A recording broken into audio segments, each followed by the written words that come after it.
बिस्मिल्लाहिर्रहमानिर्रहीम। Welcome to psychology hub. उम्मीद है आप लोग सब खैरियत से होंगे। आज हमने करना है सोशल साइकोलॉजी का लेसन नंबर 38। पिछले लेक्चर में हमने प्रो सोशल बिहेवियर को डिस्कस किया था, हमने उसकी टाइप्स देखी थी और उसके बाद हमने 3 पर्सपेक्टिव देखे थे। आज हम उसी चीज को आगे लेकर चलते हैं। इधर हमने स्टार्ट करना है बिस्टेंडर इंटरवेंशन।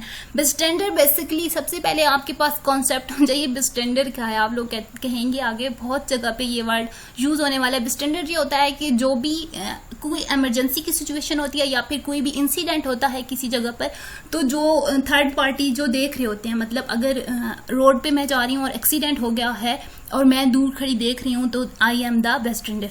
इंटरवेंशन क्या होती है? 2 psychological process can prevent helping at different stages. Intervention क्या होती है कि क्यों हम हेल्प करते हुए कतराते हैं।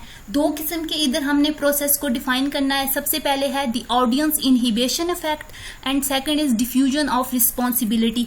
इनको हमने कंप्लीट डिस्कस करना है, तब आपको समझ आ जाएगी कि ये हैं क्या। द ऑडियंस इनहिबिशन इफेक्ट क्या है? People are inhibited from helping for fear of negative evolution by other if they intervene and the situation is not emergency। ये क्या लिखा हुआ है एक लाइन में, इन्होंने डिफाइन कर दिया है ऑडियंस इनोवेशन इफेक्ट को कि समटाइम्स हम इसलिए किसी के मसले में नहीं पड़ते कि ऐसा ना हो हम मसले में पड़े और आगे से बंदा इमरजेंसी में हो ही ना। फॉर एग्जाम्पल इधर मैं समझाने के लिए सिर्फ एक एग्जाम्पल देती हूँ कि हम देखते हैं कि दो स्ट्रेंजर्स हैं, वो लड़ रहे हैं। हम जाके उन्हें बचाते हैं तो वो कहेंगे हम तो फ्रेंड्स हैं, तो हम तो ऐसे मजाक में बहस हमारी चल रही थी। तो इस चीज से बचने के लिए भी लोग किसी के मसलों में, स्ट्रेंजर्स के मसलों में नहीं पड़ते। लेटन एंड डरली, इधर हमने एक एक्सपेरिमेंट देखना है कि हाउ इस चीज को एक्सप्लेन कर रहे हैं। Recruited male college student for a study on a problem of urban life hypothesis that when there are present people are less likely to perceive or potentially dangerous situation as an emergency especially when others are seem unconcerned।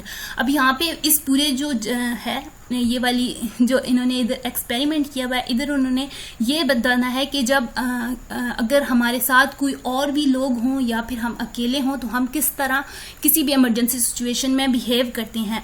आया कि हम help जाके करते हैं लोगों की मौजूदगी में। अगर हमारे साथ हमारे फ्रेंड्स हैं और किसी को कोई प्रॉब्लम हो गया है तो हम जाके हेल्प करेंगे, हम उनकी तरफ देखेंगे कि वो जा रहे हैं हेल्प करने। तो इन चीजों को हमने इधर डिस्कस करना है। 3 experimental condition, participant alone with 3 other participant and 2 अनकंसर्न्ड कॉन्फिडरेट्स। कॉन्फिडरेट्स वो होते हैं जो हम अपनी मर्जी से प्लॉट करते हैं। White smoke start entering the room through a small air vent. यहाँ पे वो बता रहे हैं कि 3 कंडीशन देखी। पहली कंडीशन में कहा था कि पार्टिसिपेंट है जो है वो कमरे में अकेला है। दूसरी कंडीशन में था पार्टिसिपेंट के साथ 2 और पार्टिसिपेंट है या 3 और पार्टिसिपेंट है। एंड जो थर्ड कंडीशन थी उधर था 2 अनकंसर्न्ड कॉन्फिडरेट्स हैं। क्या किया था उन्होंने? कमरे में उन्होंने धुआं छोड़ दिया था। That is emergency situation. जब बंदा अकेला होता है तो वो फौरन ही रिएक्ट करता है कि बचाओ बचाओ, और जब उसके साथ दूसरे बंदे हो तो वो थोड़ा सा डिले होता है। ये जो अटेंशन का और एक्शन का जो प्रोसेस है वो स्लो हो जाता है। बंदा देखता है कि अच्छा वो क्या कर रहे हैं इस सिचुएशन में जो मेरे साथ वाले, ऐसा ना हो मैं पहले रिएक्ट करूँ, सब मेरे पे हंसे, भाई स्मोक ही तो है, ये तो हम प्रैंक कर रहे थे। और जो थर्ड कंडीशन थी जिसमें अनकंसर्न्ड कॉन्फिडरेट्स थी, जिनको कोई कंसर्न ही नहीं थी, उधर क्या अफेक्ट होता है। इसकी रिजल्ट्स की तरफ चलते हैं। The graph above show that when people alone 75% of the time the participant finally left the room to report the emergency।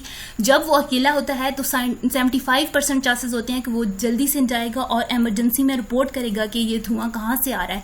जबकि जब उसके साथ दूसरे बंदे होंगे वो 38% of the trials did a single person report the incident before the 6 minutes mark as open to these 2 condition when other were calm more audience inhibition effect अक्सर। यानी कि अगर मेरे साथ वाले काम बैठे हुए हैं तो मैं भी नहीं बोलूंगा, हालांकि मुझे अंदर से खौफ है कि ये स्मोक कहाँ से आए।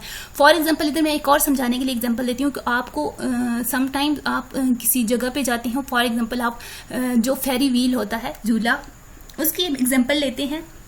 आप उसमें जाते हैं अपने फ्रेंड्स के साथ, आप दिए हैं तो आप जब आप अकेले जाते हैं किसी पार्क वगैरह में तो आप उससे अवॉइड करते हैं क्योंकि आपको हाइट से डर लगता है, आपको हाइट फोबिया है। तो आप नहीं उसको यूज करते। जबकि वही जगह पर अगर आप अपने फ्रेंड्स के साथ जाते हो तो आप उनको देखते हैं कि अच्छा अब वो क्या कहेंगे मेरे बारे में, अगर मैंने इस जगह पे ऐसे रिस्पॉन्स किया कि मुझे डर लग रहा है और मैं चीखा ये वो, तो आप काम रहने की कोशिश करते हैं। ये वो चीजें हैं जो जो हमारे साथ अगर दूसरे लोग हो तो हम थोड़ा सा रिजर्व रहते हैं। होप्सो आपको समझ आ गई हो। Letton and Rodin experiment leave participant in a room. After several minutes, a tape is played in which a crash sound is heard and then the experimenter scream. अच्छा, यहाँ पे एक और एक्सपेरिमेंट है जिसमें एक टेप चला के देखी, तो इसमें कोई चीज गिरने की आवाज आती है। उसके बाद एक्सपेरिमेंटर जो होता है, जो उधर मौजूद होता है, वो कहता है ओहो मेरा तो पाँव टूट गया, मेरे तो एंकल में फ्रैक्चर हो गया, मैं बहुत प्रॉब्लम में हूँ। 70% हेल्प व्हेन अलोन। जब अकेला बंदा होगा अगर कमरे में तो वो भाग के जाएगा, उसकी हेल्प करेगा। Only 7% help with unconcern confederate. जबकि अगर पूरे जहां एक्सपेरिमेंट ये किया जाता है, अगर वहां पे और भी लोग बैठे हैं तो बंदा दूसरों की तरफ देखता है कि वो हेल्प के लिए जा रहे हैं या नहीं। ये होता है audience inhibition effect, fear of being, कि क्या पता इमरजेंसी की सिचुएशन ही ना हो, अगला बंदा प्रैंक कर रहा हो। तो ये चीजें होती हैं ऑडियंस इनहिबिशन इफेक्ट में। आगे क्या है, audience come from conformity research, information influence, look at the other to define uncertain situation. ये वही चीज है कि हम जब भी कोई चीज हो रही होती है हम दूसरों की तरफ देखते हैं कि दूसरे कैसा रिस्पॉन्स कर रही है, फिर हम भी उसी की जैसा रिस्पॉन्स करना स्टार्ट कर देते हैं। Normative influence, fear of being negatively evaluated, losing your cool. वही बात है, जब मैं झूले की बात किया, फेरी व्हील की बात किया, जब वो घूमता है, जब वो हाइट पे जाता है तो बेशक आपको डर लगता है, लेकिन आप कूल जाहिर करने के लिए अपने आप को अपने फ्रेंड्स के सामने कूल बिहेव करते हैं। Post experimental debriefing with the participant indicate that some participant who didn't intervene claim that they were either unsure of what had occurred or didn't think that the situation was very serious. अब यहाँ पे क्या है कि sometimes intervene क्या होता है, मुदाखलत करना। आप किसी के मामले में इसलिए मुदाखलत नहीं करते कि आप ये समझ रहे होते हो कि सिचुएशन इतनी सीरियस नहीं है, या फिर आप कहते हो कि कोई और हेल्प कर देगा। डिफ्यूजन ऑफ रिस्पॉन्सिबिलिटी में क्या होता है, अच्छा कोई और हेल्प कर देगा, वो आता है डिफ्यूजन ऑफ रिस्पॉन्सिबिलिटी में। In some situation there is a clear emergency, some situation में बिल्कुल क्लियर इमरजेंसी होती है। फॉर एग्जांपल अगर हम रोड पे जा रहे हैं, कोई बच्चा आ गया है बाइक के आगे, आलो उसकी इतनी इंजरी नहीं होती सीरियस वेयर, लेकिन उसको थोड़ी बहुत चोट लग जाती है, लेकिन आपको एक रिस्पॉन्सिबल सिटीजन होने की जाके उससे मदद करनी चाहिए क्योंकि वो अकेला है। लेकिन आप इर्द गिर्द देखते हो कि अच्छा मैं ही क्यों हेल्प करूं, हर जगह पे मैं ही क्यों हेल्प करूं, और भी तो लोग हैं, और भी तो जाके हेल्प कर सकते हैं। तो ये वो होती है डिफ्यूजन ऑफ रिस्पॉन्सिबिलिटी में ये चीजें आएंगी। Darley and Latane believe that this rationalisation that other could also help diffuse the neighbouring ones feeling of individual responsibility. इससे आपकी अपनी इंडिविजुअल रिस्पॉन्सिबिलिटी आप उसको फील नहीं कर पाते। This call the response to other presence of a diffusion of responsibility, the believe that the presence of other people in a situation make one less personally responsible for the event. हालांकि आपका लोगों के साथ कोई concern नहीं होना चाहिए, आपकी जात आपकी अपनी रिस्पॉन्सिबल है, आप अपने लिए रिस्पॉन्सिबल हो। कोई जाके मदद करता है ये उन पे डिपेंड करता है, लेकिन आपको अगर आप फ्री हो, अगर आपको कहीं हरी नहीं है तो आपको जाके उसकी हेल्प करनी चाहिए। एक्सपेरिमेंट ऑफ डेरली एंड लेटन, यहाँ पे इन्होंने एक एक्सपेरिमेंट किया था, वो देख लेते हैं। In this study, participants thought that they were participating in a discussion about the kind of a personal problem undergraduate typically face in the large urban environment. यहाँ पे कॉलेज स्टूडेंट के दरमियान एक्सपेरिमेंट किया गया था जहाँ पे उन्हें कहा गया जाता है जब आप अंडर ग्रेजुएट होते हो तो आपको कौन कौन सी चीज़ों का सामना करना पड़ता है एक अर्बन इन्वायरमेंट में। Sorry. They were also told that to avoid embarrassment, they each would be placed in a separate booth, would talk to another using our intercom system. अच्छा, यहाँ पे क्या लिखा हुआ है कि एम्बेरसमेंट से बचने, क्योंकि उन्होंने अपने इंसिडेंट शेयर करने से कि मेरे साथ ये होता है, मेरे साथ ये होता है, तो उनको कहा गया था कि एम्बेरसमेंट से बचने के लिए आपको अलग-अलग फोन बूथ जैसे होते हैं ना, उस तरह आपको अलग-अलग बिठा दिया जाएगा और आप इंटरकॉम पे बात करेंगे, यानी कि आपको एक दूसरे के साथ टेलीफोन के जरिए कनेक्टेड होगी। This way the intercom system work was the only 1 person could speak at a time.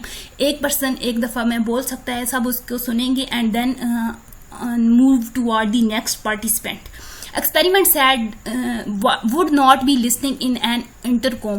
The study include 3 different conditions. 3 किस्म की condition. Some participants were told the discussion would be with just one another student, while other were told that they were either a part of a 3% or a 6%. यहाँ पे फिर आगे चलते हैं. यहाँ पे जब स्टार्ट हुआ एक्सपेरिमेंट तो सबसे पहले जो स्टूडेंट था उसने बताया कि दैट ही वाज एन इम्प्लिपिटिक, यानी कि उसे मिर्गी के दौरे पड़ते हैं जबकि स्टडी का बहुत ज़्यादा प्रेशर हो जाता है या पे एग्जाम्स आ जाते हैं तो उसे मिर्गी के दौरे पड़ते हैं और एक दफ़ा वो बेहोश हो गया था. He when everyone else had spoken the first speaker began to talk again. जब सबकी बारी खत्म होगी तो दोबारा पहले वाले पे बात हुई. Now he was speaking in a loud and increasingly incoherent voice. जब उसके अगेन से बारी आई तो उसने थोड़ा सा ऊंचा और अपनी वॉइस की पिच को चेंज करके बोलना शुरू कर दिया. All the other discussants were tape recording. The percentage of helping decreased as the number of strangers present increased. In many replication when alone 70% help while versus 53% when with others. यहाँ पे वो ये चीजें वो बता रहे हैं. People deny that the presence of other affected their inclination to help. लोग अक्सर इस बात से डिनाई करते हैं कि दूसरों की प्रेजेंस में वो हेल्प के लिए आगे नहीं बढ़ते, हालांकि मैक्सिमम ऐसा ही होता है. The experiment described above the illustration is figure diffusion of responsibility on internet. अब यहाँ पे वो क्या कह रहे हैं कि बहुत सी ये जो डिफ्यूजन ऑफ रिस्पॉन्सिबिलिटी ये इंटरनेट पे भी सबसे ज्यादा देखी जाती है. फॉर एग्जांपल अगर यूट्यूबर्स की बात करूं तो वो मैक्सिमम कह रहे होते हैं कि हमारे चैनल को सब्सक्राइब कर दें. आप उनकी वीडियोस तो देख लेते हो लेकिन आप चले जाते हो, आप कहते हो अच्छा मेरे एक सब्सक्राइब करने से क्या होगा, और तो लोग कर लेंगे सब्सक्राइब, मैंने ना भी किया तो कुछ नहीं होगा. लेकिन वो चीज आपकी अपनी रिस्पॉन्सिबिलिटी है. इस तरह एक और एग्जांपल लेती हूँ कि एफबी पर मैक्सिमम पोस्ट चल रही होती हैं कि फॉर एग्जाम्पल मिसिंग की, या फिर लोग कह रहे होते हैं share this to create awareness, और आप वो चीज़ शेयर नहीं करते. आप कहते हैं अच्छा हजारों लोग कर रहे हैं मैं क्यों करूं. तो ये होता है डिफ्यूजन ऑफ रिस्पॉन्सिबिलिटी. अब यहाँ पे एक रिसर्च नीचे शो की हुई है इस वाले पैराग्राफ में. यहाँ पे मार्की 2000 के ज्यादातर देखा गया है जगह पर कि इंटरनेट पे हेल्प बहुत ही कम लोगों को मिलती है. और अगर आप किसी ग्रुप में बात करें, फॉर एग्जाम्पल व्हाट्सएप ग्रुप्स की बात कर देते हैं, अगर आपका स्टडी ग्रुप है तो वहां पे अक्सर क्या होता है कि लोग अपनी क्यूरी पेश करते हैं और आप हालांकि आपको आंसर उस चीज का पता भी होता है लेकिन आप जाके उसे बताते नहीं. आप कहते हैं अच्छा और भी तो मेंबर है ना ग्रुप में, वो लोग इसकी हेल्प कर देंगे. ये अलग टॉपिक है कि अगर आपको उसका आंसर नहीं पता, आपको उस क्वेश्चन के रिलेटेड इन्फॉर्मेशन नहीं है तो ठीक है आप चुप रहें. लेकिन समटाइम ऐसा होता है कि आपको पता भी होता है और आप कहते हैं अच्छा और भी लोग हैं वो कर देंगे हेल्प. तो दैट इज ये देखा जा सकता है इंटरनेट पे और ऐसे ग्रुप में. और इस पे ये जो नीचे वाले इधर लिखा हुआ है ये जो लास्ट वाला पॉइंट है, however the diffusion of responsibility was virtually eliminated. जब आप किसी को मेंशन करके किसी के नाम के साथ हेल्प मांगे तो वो फिर जल्दी हेल्प कर देते हैं. Emotional arousal and cost reward assessment Piliavins at 1988. यहाँ पे वो क्या बात कर रहे हैं कि कॉस्ट रिवार्ड इमोशनल अरोजल क्या होता है और कॉस्ट रिवार्ड असेसमेंट क्या होती है.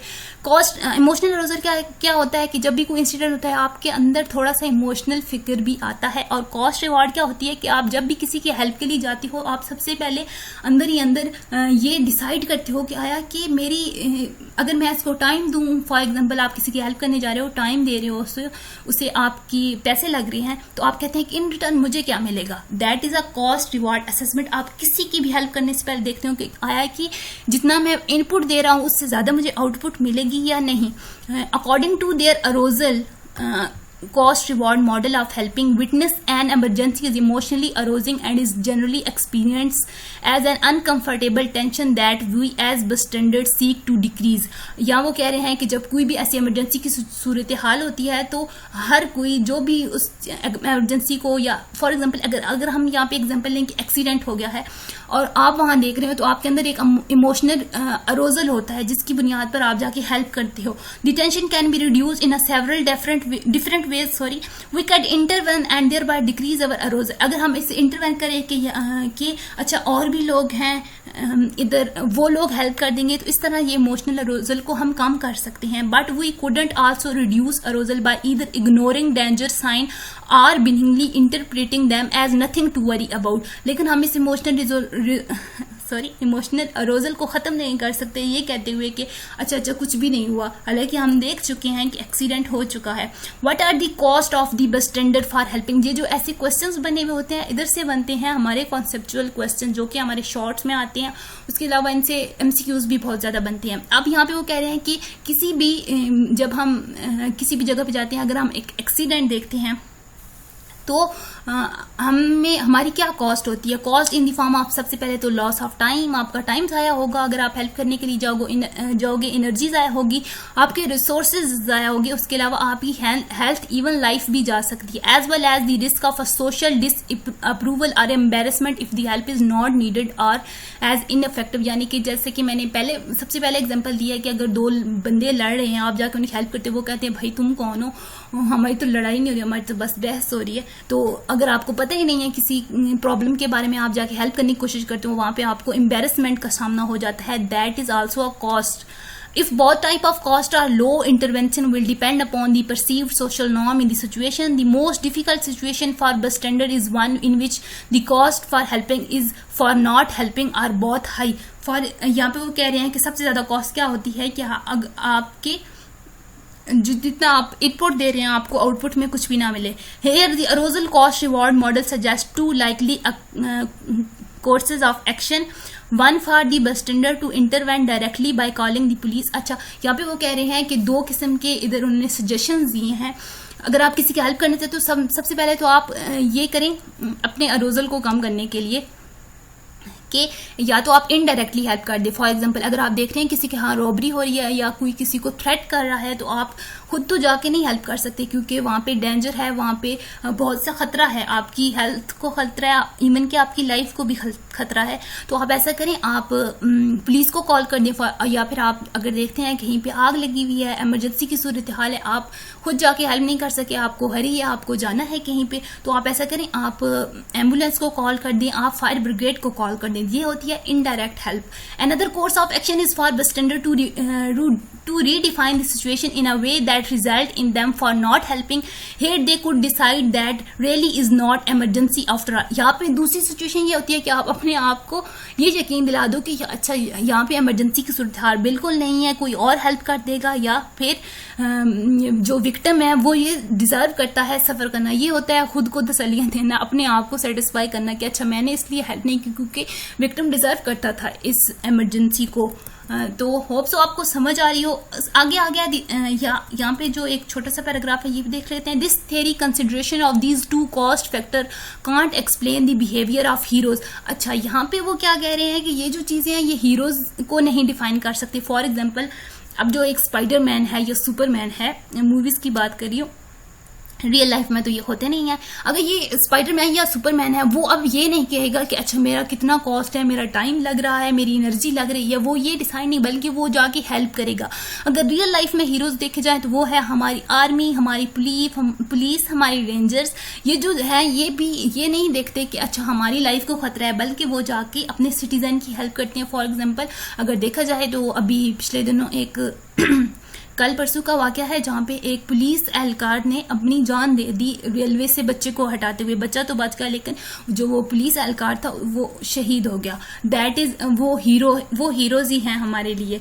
However, a number of studies support that arousal cost reward models hypothesis that people often weight the cost for helping and not helping prior to rendering assistance। यहाँ पे कह रहे हैं कि ये कॉस्ट रिवॉर्ड मॉडल जो है वो ये कहता है कि जो लोग हैं वो यूजली हेल्पिंग किसी की हेल्पिंग की तरफ जाने से पहले, किसी की हेल्प करने से पहले वो ये डिसाइड करते हैं कि आया कि इसकी कॉस्ट कितनी है। हु हेल्प, अब यहाँ पे कौन हेल्प करता है। अब बहुत से हमारे पॉजिटिव और नेगेटिव मूड्स होते हैं जो कि हेल्पिंग बिहेवियर को डिफाइन करते हैं, उनको हमने देखना है। LSN administrate a series of test for college student and teachers. उन्होंने कहा था कि कैसे एक पॉजिटिव मूड हमारे हेल्पिंग बिहेवियर पर अफेक्ट करता है। उन्होंने कहा था कि अगर बच्चों के अच्छे नंबर आएंगे तो वो देखा जा सकता है कि वो बच्चा बाहर निकलता है और एक कोई भी एक स्टूडेंट होता है या कोई टीचर होता है जिसने बहुत सी बुक्स उठाई होती हैं, अगर उसके क्लास में अच्छे नंबर आए, उसको प्रेज मिली है, तो उसका मूड अच्छा है, तो वो बाहर जाएगा, किसी को देखेगा कि इसने बहुत ज्यादा हैवी बुक्स उठाई हुई, तो उसकी हेल्प कर रहा होगा. That is a good mood effect on helping. This good mood effect follow success has been replicated in other studies. और फिर कहा जाता है कि वो आगे बहुत सी जगहों पर ये वाली हेल्पिंग बिहेवियर को देखा जा सकता है. People in good mood are more likely to help due to a following reason. ये रीजंस होते हैं जिसकी वजह से लोग गुड मूड में दूसरों की हेल्प करते हैं. Perceives other people as nice, honest and decent. क्योंकि वो उनका अपना अच्छा मूड होता है तो उनको लगता है सारे लोग ही अच्छे हैं. Who help other to enhance और प्रोलॉन्ग अवर गुड मूड. हम इसलिए भी कि दूसरों की हेल्प करते हैं क्योंकि जब हम किसी की हेल्प करते हैं तो हमें इंटरनली खुशी महसूस होती है. तो अपने गुड मूड को गुड मूड ही रखने के लिए भी दूसरों की हेल्प की जाती है. When happy we are less likely to be observed in our own thoughts.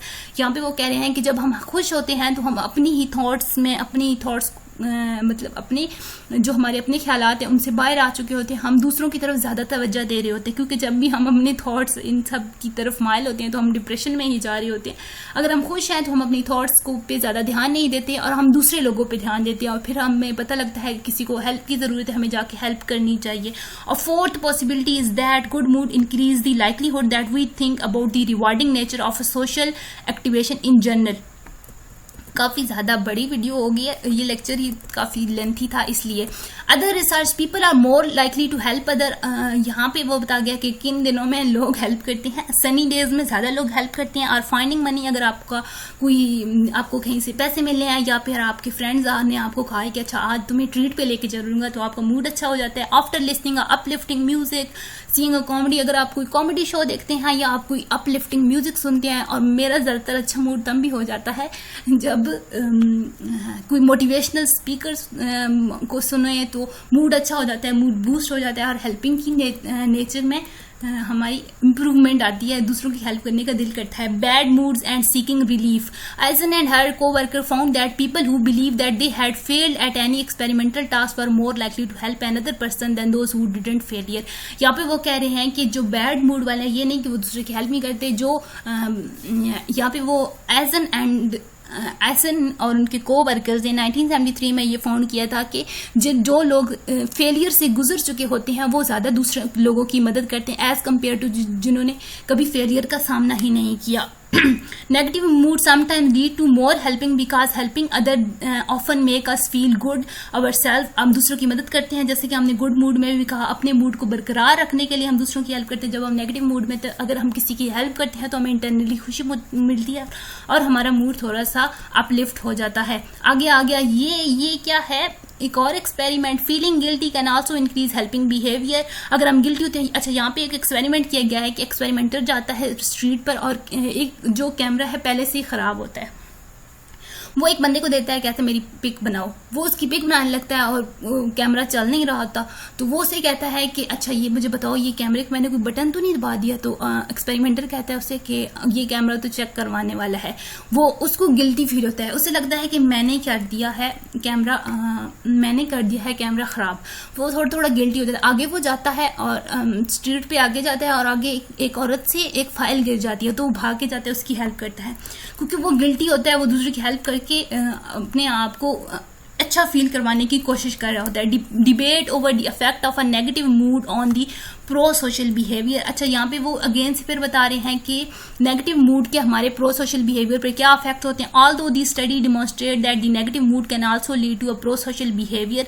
Robert Cladian and the Douglas नेरेक्ट attempt to explain why this is the case by proposing that when we are in a bad mood, our decision to help is often based on the simple self-serving question, will help make us feel better. अच्छा, जब हम bad mood में होते हैं तो हम इसलिए help करते हैं कि क्या पता हेल्प करने से हमारा मूड अच्छा हो जाए. For those in a bad mood, helping when we are in a bad mood, if the perceived benefit for helping are high and the cost are low, the expecting reward value of helping will be high. अच्छा, यहाँ पे वो भी cost reward की बात कर रहे हैं. अगर अगर हम अपनी इनपुट दे रहे हैं और आउटपुट ज़्यादा आ रही है तो हम हेल्पिंग करेंगे, और अगर इसके रिवर्स चीज़ हो जाती है तो हम हेल्पिंग से दूर चले जाएंगे.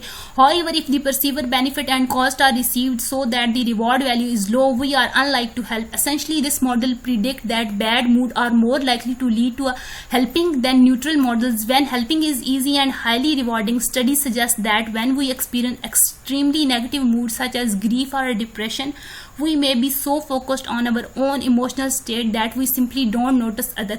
अच्छा, यहाँ पे वो एक और बात बता रहे हैं, अगर हम एक्सट्रीम डिप्रेशन और ग्रीफ में हैं तो हम किसी को भी नोटिस नहीं करते, बल्कि हमें अपने ही पड़ी हुई होती है. वही बात है. Other study suggest that even when experiencing less severe negative mood, we are less likely to help other those we are in a good moods. The negative state relief model answered this debate by asserting that perceived benefit for helping determine whether bad mood will lead to help or not. यहाँ पे उन्होंने कुछ चीज़ें बताई हुई हैं, इन्होंने कुछ फाइंडिंग्स बताई हुई हैं दैट इज़ नॉट इतनी ज़्यादा इंपॉर्टेंट भी नहीं है. The varied effect of mood on helping, जैसे कि हम ऊपर पढ़ चुके हैं, यहाँ उन्होंने एक फ्लो चार्ट के सूरत में दे दिया है. गुड मूड सबसे पहले greater attention to a social environment. जब हमारा मूड अच्छा होता है तो हम लोगों पर ज़्यादा तवज्जो दे रहे होते हैं. Increasing likelihood noticing other needs, more helping होती है. Desire to a prolong good mood, हम चाहते हैं कि हमारा मूड मजीद अच्छा हो. तो जितना हमने ऊपर पढ़ा है वो इस फ्लो चार्ट में उन्होंने एक्सप्लेन कर दिया है. More helping if helping is expected to maintain mood, then होता है, आई एम सॉरी ये कहाँ चले गए, ये more helping if helping is expected, less helping if help is expected to destroy mood. अगर हमारी हेल्प करने से हमारा मूड डिस्ट्रॉय हो जाता है तो हम हेल्प नहीं कर रहे होते, क्योंकि हमने अपने गुड मूड को बरकरार रखना होता है. More likely to perceive people in more helping, more likely to like about the rewarding nature of a social activities, more helping if help is expected if bring reward. अगर हमें reward ज़्यादा मिल रहा है तो हम ज़्यादा हेल्पिंग की तरफ जाएंगे, अगर हमारे रिवॉर्ड कम है तो हम लेस हेल्पिंग की तरफ जाएंगे. इसके बाद बैड मूड की तरफ चलते हैं. Less self-focused attention reduce likelihood of noticing others' need, less helping. क्या होता है कि हम जब बहुत ज़्यादा बैड मूड में होते हैं, जैसे कि हमने ऊपर भी बात की, डिप्रेशन और अगर हम स्ट्रेस में हैं तो हम दूसरों पर ध्यान ही नहीं देते, जिसकी वजह से लेस हेल्पिंग होती है. डिज़ायर टू इम्प्रूव मूड, अगर हम अपने मूड को बेहतर करना चाहते हैं तो more helping unless cost are believe to our weight rewards. यानी कि अगर हमें कम भी कॉस्ट जो है हमारी वो कम भी है, लेकिन हम ऐसा करेंगे कि हम हेल्पिंग की तरफ जाएंगे, क्योंकि हेल्पिंग से हमें इंटरनली खुशी मिलती है और उससे हमारा मूड अच्छा होने के चांसेस होते हैं. Less helping if mood is evaluated by some other sources. Hope so आपको समझ आ गई हो. काफ़ी ज़्यादा लेंथी हो गई थी ये, पर इसमें बहुत ही माइनर सी चीज़ें थी, और नोटिफिकेशन भी मैंने कहीं देखा था, पता नहीं वो फेक है या फिर सच्चा है, कि इस दफ़ा थोड़ा से टफ पेपर होने के चांसेस हैं. होप सो आपको समझ आ गई हो. टिल देन अल्लाह हाफिज़. अगले किसी लेक्चर में मुलाकात होती है.